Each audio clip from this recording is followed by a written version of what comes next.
అంతర్జాతీయ మహిళా దినోత్సవం పురస్కరించుకుని సంకల్ప్ స్వచ్ఛంద సేవా సంస్థ ఆధ్వర్యంలో సామాజిక సేవా కార్యక్రమాలతో పాటుగా పలువురు మహిళలను ఘనంగా సత్కరించుకోవడం జరిగిందని చైర్మన్ కిరణ్ కుమార్ తెలిపారు. కాకినాడ రూరల్ మండలం రమణేపేట గ్రామంలో గల రెయిన్బో చిల్డ్రన్స్ హోమ్ లో సంకల్ప్ స్వచ్ఛంద సేవా సంస్థ ఆధ్వర్యంలో అంతర్జాతీయ మహిళా దినోత్సవాన్ని ఘనంగా నిర్వహించారు.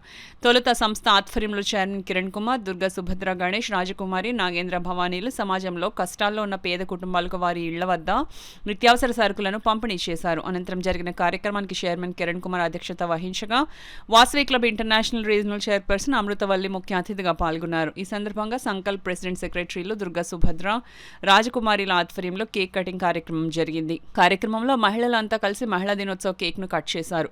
కార్యక్రమంలో భాగంగా అమృతవల్లి, అనుసూరి రాజకుమారి, మండవిల్లి మౌనిక, నాగేంద్ర రేవతి దంపతులు, కేదార్శెట్టి శ్రీదేవి, దీపు, మన్యం, దుర్గా సుభద్ర, గణేష్ దంపతులను సంకల్ప్ సభ్యులు ఘనంగా సత్కరించారు. ఈ సందర్భంగా అతిథులు మాట్లాడుతూ సంకల్ప్ స్వచ్ఛంద సేవా సంస్థ మహిళా దినోత్సవం సందర్భంగా మహిళలను సత్కరించడం ఎంతో ఆనందంగా ఉందన్నారు. ఈ కార్యక్రమంలో పెద్ద సంఖ్యలో మహిళలు, రెయిన్బో క్లబ్ సభ్యులు, మహిళలు పాల్గొన్నారు. అందరికీ నమస్కారం అండి. నా పేరు మన్యం దుర్గా సుభద్ర.